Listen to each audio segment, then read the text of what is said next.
What is going on, guys? Marcus here with the Reformation Woodshop. For well over 10 years, I have been making floating shelves, as evidenced by these guys that I made in around 2014 or 15 when we moved into this house. And now that I work at a cabinet shop full time, I make them all the time. So for the longest time now, I've wanted to make a video showcasing how to make floating shelves so you guys can see how easy it is. This will be a quick video. It is very DIY friendly. And if you haven't made them for yourself yet, after this video, you should have the confidence to knock a set out.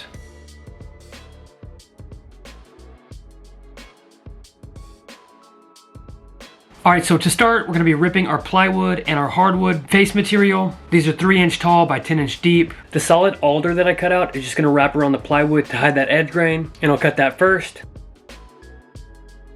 Then after that, we'll cut the plywood to fit. And for this video, I'm gonna be making various lengths. As you can see by this solid piece of alder, this first one that I'm gonna be making is 18¼ inches long, which means after I miter it, that inside number is about 17 3/8. That number is important because that's the length that the plywood body on the inside will be. For fasteners, we're using staples and glue, and you'll just send them right in through that face. And don't worry, I know red flags are already probably coming up in your mind. We'll handle those holes that we make here in a minute. Because this is 10 inches deep, we cut this solid piece of alder at 10 inches, cut a 45-degree miter in it, and our plywood is ripped at about 9 1/8 inches. When it comes to the stapling here, I always make sure that my miter looks excellent first, and then I sort my plywood out and make sure it's exactly where it needs to be before I send in a staple. These were just a set of corner shelves, so one side doesn't have to be pretty because it's gonna tuck up into the corner. But if you were doing free floating shelves, that was a mouthful, and you needed both corners to be mitered, the only thing that I would suggest doing differently is cutting your hardwood faces, mitering both ends, and then manually measuring where your miters end, and then cutting your plywood accordingly, because a lot of times, if you cut all of your pieces separately thinking that they should be a specific number, you end up a little bit short. So cut your hardwood faces and then cut that plywood to match. If you locked in that magic number for the plywood that is perfect for the front face piece, then your two mitered sides should go on seamlessly, effortlessly, and beautifully. I leave at least a 30 seconds worth of overhang on the solid material. I wanna make sure that it hangs over just a little bit of the ply. That way I can come back in with my router and a flush trim bit and make it a perfectly flush surface. If you look real close at these floating shelves that I made a decade ago, you can see all of my little nail holes are still showing. But we do not do that anymore. The fix for your seams and all of your staple holes is this Farmhouse wood putty. It is an absolute game changer when it comes to finishing. I fill every seam, every miter, every nail hole, let it harden up, and because of that, it hides every imperfection. Here's some video documented proof that that putty actually works. Because we want these miters to look perfect, I always roll my edges before I sand them, because if you sand these corners over, you lose material. But if you roll the corners over, they kind of thread themselves into each other and close up any gaps you might have. All right, obviously nobody wants to watch me sand all day, but I do think it's important to take the time to say, if you want perfectly polished, beautiful floating shelves, you need to start with the 100 grit sandpaper to get all of that putty off, to smooth any rough surfaces. And then we always switch over to 220 to make sure every edge is perfectly smooth and beautiful and ready for some stain. And it's perfectly optional to roll all of your edges with that sandpaper if you want a nice consistent finish and a roundish edge on your floating shelves.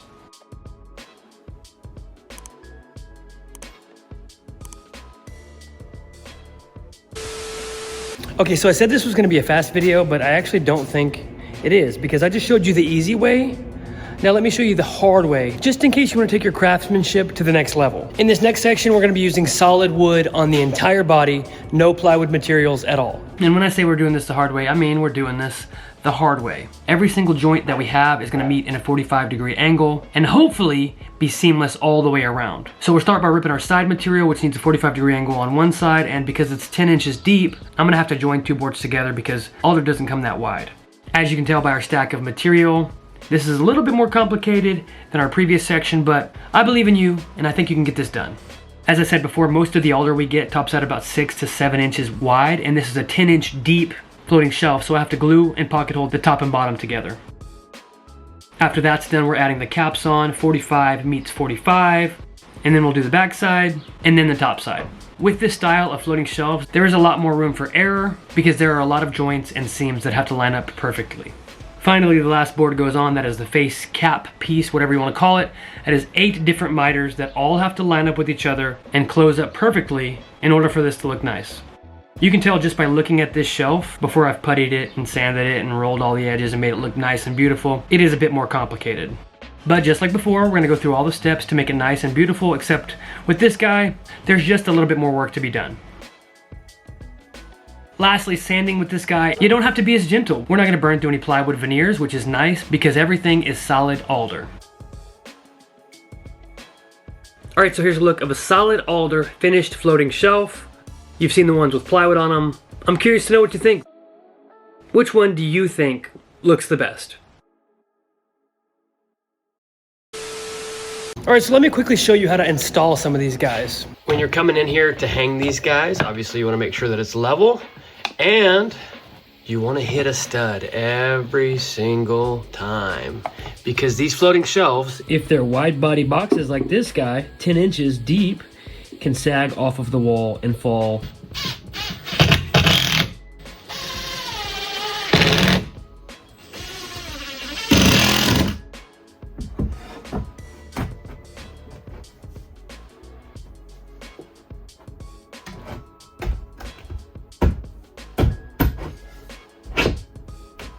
It looks a little saggy right now, and that's because it is. It's not actually screwed in.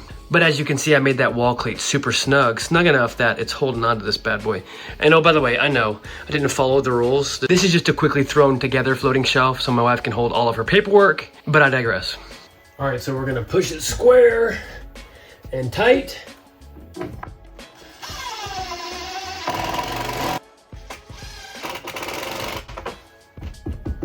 And that bad boy ain't going nowhere. You can also come back and put some screws into the bottom. Now you got a beautiful shelf where you can set all of your bowling trophies or your newborn children because it is firm enough to hold them. All right, guys, thank you so much for watching. If you enjoyed this video, obviously like and subscribe if you want to see more stuff like this. I really appreciate you watching. Now it's time to get back in the shop to build something else. See ya.